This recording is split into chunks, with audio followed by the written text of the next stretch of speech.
Here we go, moving into that beautiful season known as fall. A season that presents us with such marvelous things as the colorful fall leaves, which share their magnificence on the tree branches for a while and then get scattered all over the ground like a tapestry. Yeah, right. It's all nice and romantic sounding till you have to get out there and spend hours raking and bagging those leaves. It's also a time of year where we begin to feel that familiar cool nip in the air during the morning and evening hours. There you go. That just adds to the torture as you freeze your hands while bagging up those magnificently colorful leaves. Oh. After our tour of the museum and the Mawati exhibit with our friends, we decided to venture out to one of the local spots just outside the city. A spot known as...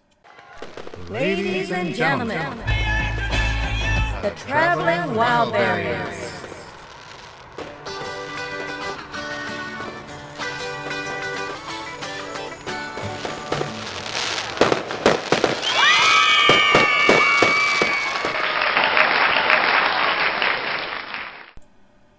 Carlton Place. That's right. We didn't have any place to be or any specific plans or appointments, so we decided we would take a tour around Carlton Place.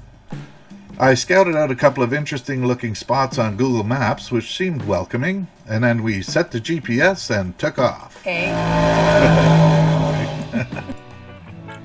We pulled up to this nice park area along the water around 3:30 in the afternoon. We came to find out this park was home to the Carlton Place Canoe Club. A very nice place. Carlton Place is a town in eastern Ontario, Canada, in Lanark County, about 46 kilometers, 29 miles, west of downtown Ottawa.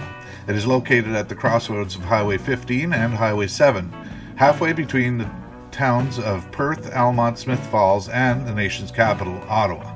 The Mississippi River, a tributary of the Ottawa River, flows through the town. Carlton Place was first settled by Europeans when British authorities prompted immigration to Lanark County in the early 19th century. The Morphy and Moore families were among the first to arrive.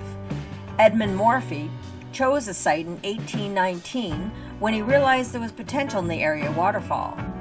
He built a mill there and was the first of many such textile and lumber industries to reside in the area. The settlement was then known as Morphy's Falls. In 1829, the area was renamed Carlton Place after a street in Glasgow, Scotland, when a post office was constructed. It became a village in 1870 and a town in 1890. The community's economic growth was enabled by the construction of the Brockville and Ottawa Railway later in the century. The town was also renowned for its access to Mississippi Lake and had steamship service to Innisville on the west end of the Mississippi Lake between the 1860s and 1920s. We noticed a landing across the lake with a dock stretching into the water, so we headed over there to check things out.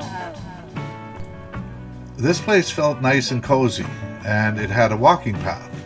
Since it was too early for supper, we decided to go for a walk, and then head back to the other side a little later to sit by the picnic table.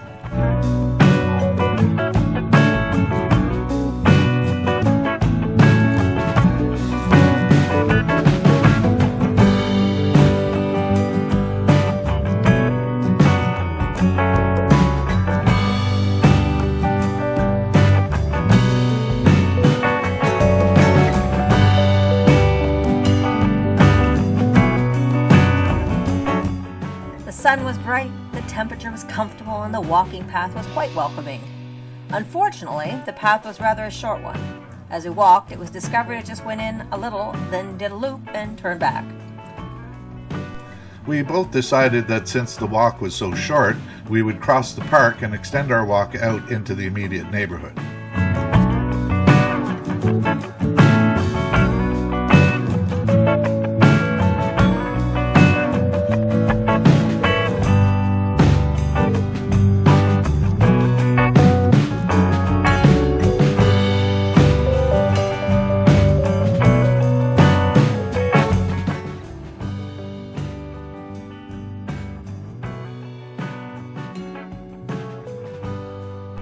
When we got back to the RV, we drove around to the picnic tables, which I mentioned earlier, and as it turned out, neither of us was in the mood for a barbecue, so we opted for pan-fried burgers, within the idea that we would have the steaks and the barbecue tomorrow. After supper, we hung out for a bit playing backgammon.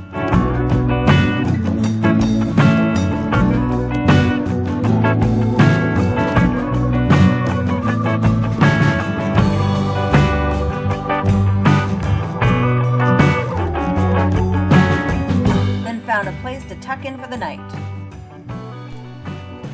Not long after we hit the road in the morning, we came across a flea market, so we decided to go inside and waste some time looking around. Does anyone remember these? This is what the first portable phones looked like. It became known as something called the brick. Yeah, I know, portable my eye. But this is where it all began, and yes, this was considered portable at the time.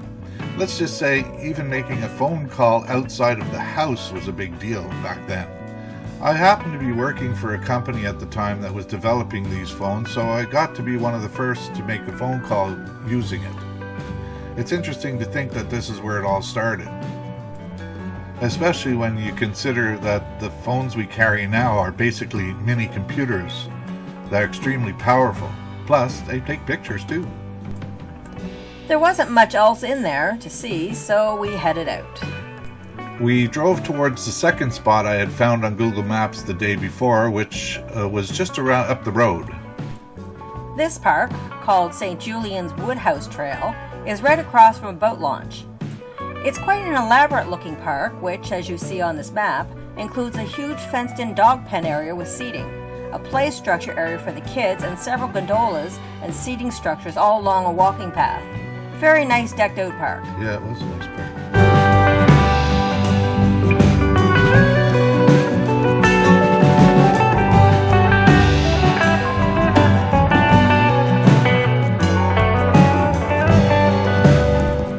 After a nice long walk, we found ourselves hanging out watching some folks fishing at the boat dock area.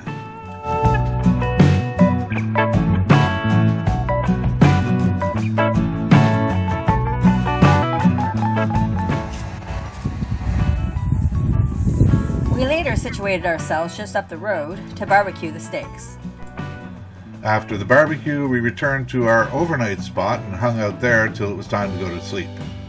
In the morning, we headed back to the homestead.